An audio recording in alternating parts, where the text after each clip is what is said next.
Welcome you all to online classes of PPS International School. In this video, we are going to discuss some basic concepts related to Python. So let's get started with it. In this video, we are going to learn Python variable. First of all, we should understand what are variables. Variables क्या होते हैं, पहले उसको हम लोग समझते हैं. Variable simply container होते हैं जिसे प्रोग्राम लिखते हैं, तो उस प्रोग्राम में हमें वैल्यू भी देनी होती है. तो जो हम वैल्यू देंगे वो वैल्यू कहीं स्टोर होगी, तो जहाँ पे जो वैल्यू दे स्टोर होती है उसी को हम लोग वेरिएबल कहते हैं. समझने के लिए जैसे मान लीजिए आपका बैग है, आप अपने बैग से बुक कॉपीज रखते हो, तो बैग आपका कंटेनर जहाँ पे बुक्स कॉपीज रखते हो. इसी तरह प्रोग्राम में जब प्रोग्रामर से वैल्यू चाहिए होती है, तो प्रोग्रामर जब वैल्यू देता है तो वो वैल्यू भी कहीं स्टोर होती है. तो वैल्यू जहाँ स्टोर होती है उसी को हम लोग वेरिएबल्स कहते हैं. सिंपली वेरिएबल्स क्या होते हैं, वेरिएबल्स एक मेमोरी लोकेशंस होते हैं जहाँ पे वैल्यू क्या की जाती है, स्टोर की जाती है. ठीक है. अब हमें एक वेरिएबल अगर बताना है तो उसके लिए, अगर हमें एक वेरिएबल बनाना है तो उसके लिए क्या करना पड़ेगा. पाइथन की बात करते हैं तो पाइथन में कोई कमांड नहीं है जिससे आप एक वेरिएबल को क्या करो, डिक्लेयर करो. दूसरी लैंग्वेजेस में आपको तरीके हैं जहाँ पे डिक्लेयर करना पड़ेगा वेरिएबल को, तभी आप उसको यूज़ कर पाएंगे, अनलेस वो सिंटेक्स एरर दे देगा आपकी. बट पाइथन में आपको अलग से वेरिएबल डिक्लेयर करने की ज़रूरत नहीं पड़ेगी. एक जो वेरिएबल क्रिएट करेंगे इसमें सिर्फ कुछ मोमेंट्स के लिए होगा.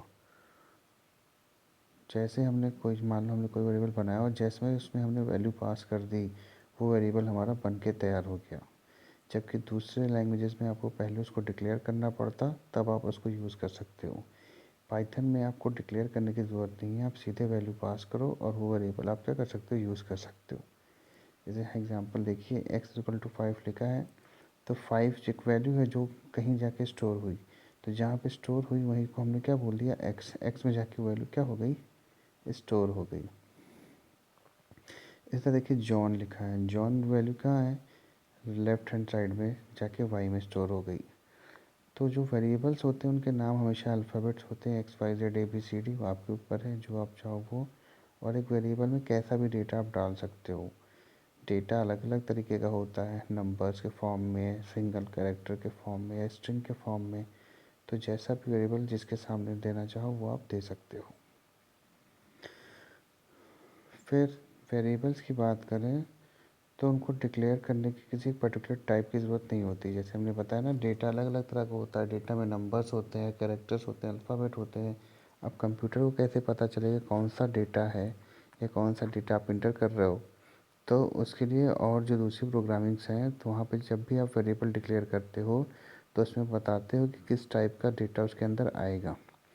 इस तरह पाइथन में आपको बताने की ज़रूरत नहीं पड़ती, आप सीधे क्या कर सकते हो, वैल्यू पास कर सकते हो और इसकी वैल्यू बाद में चेंज भी कर सकते हो. वेरिएबल में जो भी वैल्यू आप दोगे वो बाद में चेंज भी कर सकते हो. इसलिए कहते हैं जो वेरिएबल की वैल्यू होती है, जो वेरिएबल होता है वो चेंज होता रहता है, उसकी वैल्यू फिक्स्ड नहीं होती. जैसे यहीं पे देखिए, पहले x=4, तो इस टाइम अगर आपसे कोई पूछे तो आप क्या बोलोगे, x में क्या है, 4 है. वहीं अगर दूसरे में देखो x=सैली लिखा है, इस टाइम अगर आपसे कोई पूछे x में क्या है, तो आप बोलोगे x में सैली है. ठीक है. तो इस केस में क्या होगा, वैल्यू देखो चेंज हो गई ना, x की जो डेटा था या जो वैल्यू थी वो चेंज हो गई, पहले 4 थी अब क्या हो गई, सैली हो गई. ठीक है. तो इस तरह हो, जो वेरिएबल्स होते हैं उनकी वैल्यू फिक्स नहीं होती, उनकी वैल्यू हमेशा क्या होती रहती है, चेंज होती रहती है. फिर पाइथन वेरिएबल की बात कर लेते हैं. वेरिएबल के नाम की बात कर सकते हैं.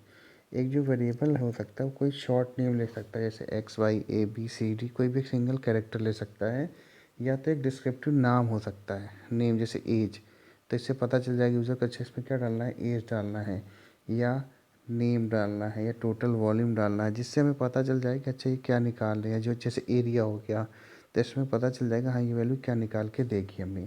तो एक जो वेरिएबल का नाम हो सकता है, या तो सिंगल कैरेक्टर्स हो सकते हैं, या तो आपके क्या हो सकते हैं, एक डिस्क्रिप्टिव नाम हो सकते हैं. जैसे जो भी चीज़ कर रहे हो उसका, जैसे एज का अगर आपको एंट्री करना है तो एज लिख दो, या अगर आप किसी का एरिया निकलवा रहे हो तो एरिया लिख दो, तो आपको क्या हो जाएगा, वेरिएबल का नाम. एक जो वेरिएबल नाम हो, एक जो वेरिएबल का नाम स्टार्ट करेंगे हम लोग, वो एक लेटर के साथ कर सकते हैं, या अगर चाहें तो एक अंडरस्कोर कैरेक्टर भी लगा सकते हैं. ठीक है, वो आपके ऊपर है, आप कैसा करना चाह रहे हो। एक जो वेरिएबल है वो एक नंबर के साथ स्टार्ट नहीं हो सकता। एक जो वेरिएबल का नाम है वो कभी एक नंबर के साथ स्टार्ट नहीं हो सकता। जब भी उसको स्टार्ट करना होगा या तो हमें कैरेक्टर यूज़ करना होगा या तो अंडरस्कोर। एक जो वेरिएबल है उसमें सिर्फ क्या होते हैं, अल्फ़ा न्यूमेरिक कैरेक्टर्स हो सकते हैं और अंडरस्कोर हो सकता है। एक जो वेरिएबल का आप नाम दोगे वो सिर्फ और सिर्फ अल्फ़ा न्यूमेरिक कैरेक्टर्स रखेंगे या तो उसमें एक अंडरस्कोर होगा। जो वेरिएबल नेम होते हैं वो केस सेंसिटिव होते हैं, मतलब एज, तीनों एज देखिए, तीन डिफरेंट डिफरेंट वेरिएबल्स हैं। जैसे आपको शुरू में ही बताया था, जो पाइथन है वो केस सेंसिटिव लैंग्वेज है। तो इस केस में अगर आपने कैपिटल ए में लिखा है, स्मॉल ए में लिखा है, पहला कैपिटल बाकी सब स्मॉल में लिखा है, तो वो तीनों क्या होगा, अलग अलग होगा। ठीक है, फिर यहाँ पे एग्जांपल देख लीजिए, जैसे माई वेयर अभी तक एक्स वाई जेड लिख रहे थे, अगर हम चाहें तो एक नेम भी डाल सकते हैं इसके अंदर। ठीक है, फिर multi words variable name, variable अगर नेम एक से ज़्यादा वर्ड हो तो वो कभी कभी क्या हो जाता है, डिफ़िकल्ट हो जाता है पढ़ने में। तो बहुत सारी टेक्निक्स है जिसको हम लोग उनको रीडेबल बनाने के लिए हम लोग कर सकते हैं। जैसे कैमल केस अगर आप यूज़ करोगे तो इस each word except the first and start with the capital, मतलब पहला लेटर छोड़ के बाकी जितने भी लेटर्स होंगे वो कैपिटल लेटर से स्टार्ट होगा। फिर पैस्कल केस में क्या होगा, इस केस में अगर आप पैस्कल केस यूज़ करते हो तो जितने भी लेटर्स हैं अपने सब कैसे हो जाने हैं, कैपिटल लेटर में हो जाने हैं। फिर इसके बाद देखते हैं पैस्कल केस बताया, पैस्कल केस अगर हम यूज़ करेंगे तो हर एक वर्ड स्टार्ट होगा कैपिटल लेटर के साथ। स्नेक केस क्या होगा, हर एक वर्ड सेपरेट होगा अंडरस्कोर के थ्रू, मतलब दो वर्ड्स के बीच में एक अंडरस्कोर का साइन रहेगा। फिर पाइथन डेटा टाइप्स की बात करते हैं। पाइथन में बिल्ट इन डेटा टाइप्स होता है, आपको डेटा टाइप अलग से बताने की ज़रूरत नहीं होती। सब कुछ पाइथन डेटा टाइप्स जो पहले से बने होते हैं। जब भी प्रोग्रामिंग करते हैं तो डेटा टाइप एक इम्पॉर्टेंट कॉन्सेप्ट होता है। जो वेरिएबल होते हैं उनका काम तो होता है कि वो स्टोर कर लें डेटा, जो भी डेटा टाइप हम लोग सेंड कर रहे हैं। और different types can do different things. Python में कुछ डेटा टाइप्स पहले से बिल्ट इन है बाय डिफ़ॉल्ट। उसमें कौन कौन से आते हैं, एस टी आर, टेक्स्ट, अगर कोई टेक्स्ट वाला डेटा इंटर करना है तो उसके लिए एस टी आर, कोई न्यूमेरिक या नंबर वाला डेटा इंटर करना है तो उसके लिए इंटीजर, फ्लोट, कॉम्प्लेक्स। बाकी लिस्ट, टपल, रेंज और डी आई सी टी भी है, पर ये हायर क्लास में है। आपके क्लास में सिर्फ टेक्स्ट और न्यूमेरिक टाइप तक का है। फिर डेटा टाइप अगर हमें पता करना है कि किस तरह का डेटा टाइप है, कोई किसी वेरिएबल में जो डेटा रखा गया उसका टाइप क्या है, वो इंटीजर है, वो नंबर है कि वो क्या है।